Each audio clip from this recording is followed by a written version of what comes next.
মাছ পছন্দ করে না এমন মানুষ খুঁজে পাওয়া দুষ্কর, তাই না? তাই আমার আজকের রেসিপি আলু দিয়ে তেলাপিয়া মাছ ভুনা। চলুন দেখে নিই। আমি এখানে দুটো বড় সাইজের আলু কেটে নিয়েছি পেঁয়াজ, কাঁচামরিচ, ধনেপাতা। আর এখানে নিয়েছি 3টে বড় সাইজের তেলাপিয়া মাছ। চলুন রান্নাটি শুরু করা যাক। সাধারণভাবে দেখানোর চেষ্টা করেছি, ভিডিওটি ভালো লাগলে সম্পূর্ণ দেখবেন। আমি এখানে কড়াইয়ে তেল দিয়ে পেঁয়াজ দিয়ে দিয়েছি। পেঁয়াজটাকে হালকা একটু নেড়ে আমি এখানে এখন আলুগুলো দিয়ে দেব।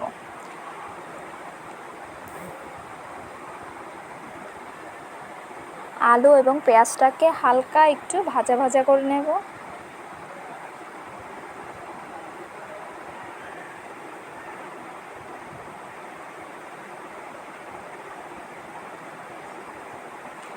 এবার এখানে দিয়ে দেব স্বাদ মতো লবণ।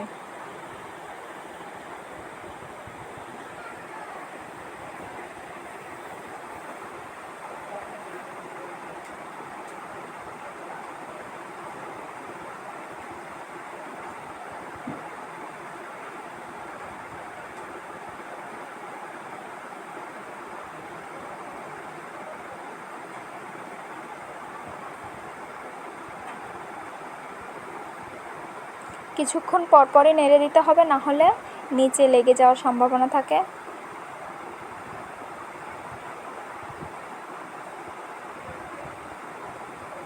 এবার এখানে আমি কিছু স্পাইস অ্যাড করব। আমি দিয়ে দিচ্ছি 1 টেবিল চামচ পরিমাণ হলুদের গুঁড়া,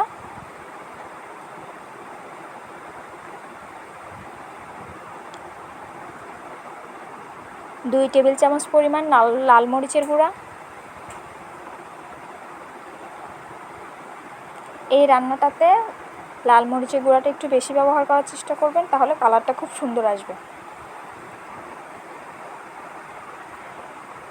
এবার আমি ভালো করে মশলাগুলোর সাথে আলুগুলো মাখিয়ে নেব। মশলাটা যাতে পুড়ে না যায়, 1/2 কাপের মতো পানি দিয়ে দেব।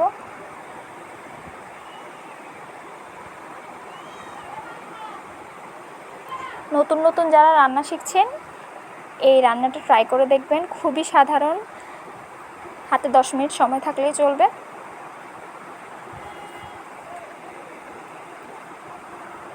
কিন্তু রান্নাটি খেয়ে বুঝতেই পারবেন না যে এটি এত অল্প উপকরণে তৈরি করা হয়েছে।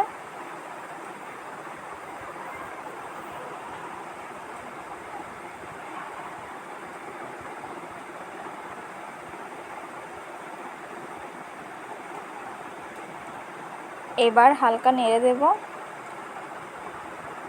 মশলা এবং আলুগুলোকে খুব ভালোভাবে কষিয়ে নেব যতক্ষণ না এটা থেকে তেল ছেড়ে না আসে।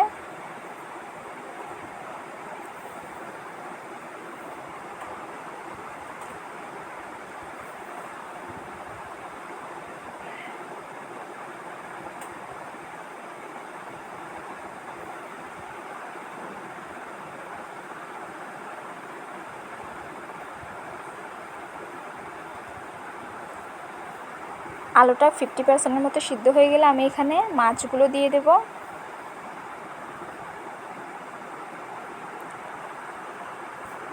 এই রান্নায় কোনো প্রকার বাটা মশলা ব্যবহার করা হয়নি।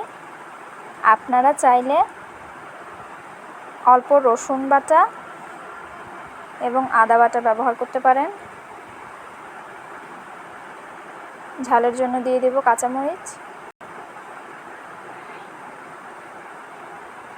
এবার মাছ এবং আলুটাকে ভালোভাবে নেড়ে মিশিয়ে নেব।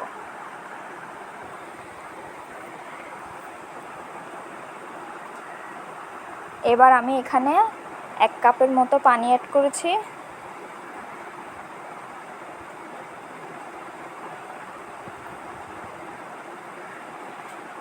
এই পানিটা দিয়ে মাছ এবং আলুগুলো খুব ভালোভাবে সিদ্ধ হয়ে যাবে।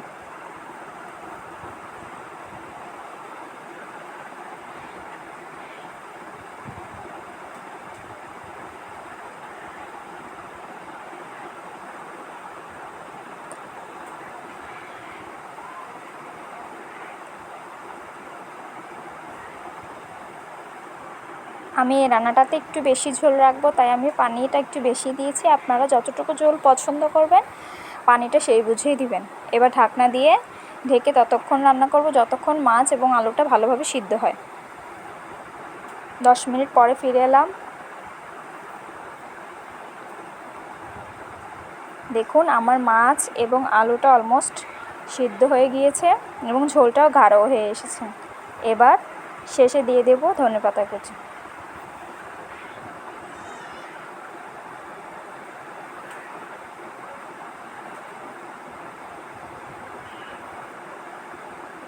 দেখলেন তা হাতে গোনা কয়েকটি উপকরণে তৈরি হয়ে গেল মাছের ঝোল। একবার বানিয়ে দেখবেন, খুবই ভালো হয় খেতে। ব্যাস আমার রান্নাটা কমপ্লিট, আমি চুলাটা অফ করে দিচ্ছি। দেখুন কালারটা কতটা সুন্দর এসেছে।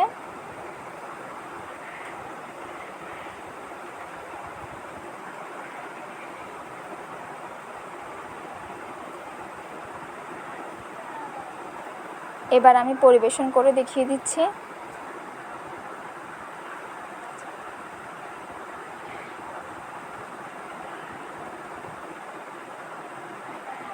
নতুন নতুন যারা রান্না শিখছেন বা ব্যাচেলার ভাইয়ারা, হাতে সময় কম থাকলে একবার হলে এই রেসিপিটি ট্রাই করে দেখবেন।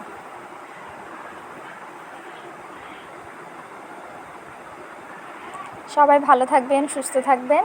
ভিডিওটি ভালো লাগলে লাইক, কমেন্ট, শেয়ার দিবেন। আসসালামু আলাইকুম।